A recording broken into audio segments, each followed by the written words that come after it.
విచిత్రమైనటువంటి పరిస్థితులను మొట్టమొదటిసారి ఫేస్ చేస్తోంది వైఎస్ఆర్ కాంగ్రెస్ పార్టీ అనుకోలేము. అధికారంలో ఉన్నప్పుడు అధికార దుర్వినియోగం లేదంటే అధికారాన్ని చెలాయిస్తే ఆ తర్వాత తాము అలాగే ఫేస్ చేస్తాం అన్నటువంటి ఆనాడు మర్చిపోయారు. అది ఇప్పుడు ఎదురు దెబ్బైంది.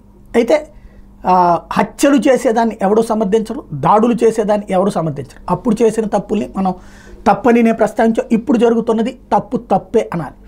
ఇప్పుడు ఎవరైతే దారుణమైనటువంటి హత్యకి నడి రోడ్డు మీద నరికివేతకి గురయ్యి మొత్తం సమాజం కళ్ళ ఎదుట జరిగినటువంటి ఘాతుకం ఏదైతే ఉందో, వందలాది మంది సాక్షులుగా సాగినటువంటి ఒక నరమేధం అనాలేమో. నరమేధం అంటే 100 ఎక్కువ మందిని చంపడం, బట్ ఒక హత్య అది ఏదైతే ఆందోళన కలిగించినటువంటి అంశం ఉందో దాంట్లో పత్రికలు ఎవరిదోనో వాళ్ళు రాసుకొచ్చినటువంటి అంశం పక్కన పెడితే ఈ విషయంలో జగన్మోహన్ రెడ్డి ఒక బాధ్యతాయుతమైన పాత్ర పోషించారు. నేను చాలా రోజుల నుంచి చెప్తున్నా, ఇన్సిడెంట్ జరుగుతున్నప్పటి నుంచి జగన్ జనంలోకి వెళ్ళాలి, ఎందుకు వెళ్ళట్లేదు కార్యకర్తల దగ్గరికంటే కొన్ని చోట్లకి నాయకులను పంపించారు. ఇప్పుడు హత్యలు కూడా జరిగిన సందర్భంలో వాళ్ళ ఇంటికి వెళ్ళి పరామర్శించడం అనేటటువంటిది జగన్ చేసినటువంటి ఒక మంచి పని. అంటే అలాగా అండగా లేకపోతే నాయకుడు అనేటటువంటి వాడు ఇంకా ఎక్కడి నుంచి ధైర్యం వస్తుంది?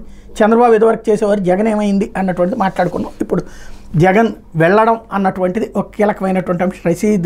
రషీద్ కుటుంబాన్ని పరామర్శించడం అన్నటువంటి కార్యక్రమం, దాన్ని ఆపేటటువంటి ప్రయత్నం, ఇదంతా మరొక కాన్సెప్ట్. అంటే వెళ్ళాలి అనుకోవడమే ఒక కీలకమైన పాయింట్. వెళ్ళనీయకుండా అడ్డుకోవాలనుకునేటటువంటి కాన్సెప్ట్కి ఏదైతే పోలీసులకు కంప్లైంట్లు పెట్టడాలు లేకపోతే కనుక ఆపుతామని చెప్పడాలు, ఇది మరొక కాన్సెప్ట్ అవుతుంది. ఈ ఉద్రిక్త పరిస్థితులు సృష్టించకుండా పరామర్శకి పోనివ్వాల్సిన బాధ్యత అయితే ఉంది. అడ్డుకుంటారా చూద్దాం.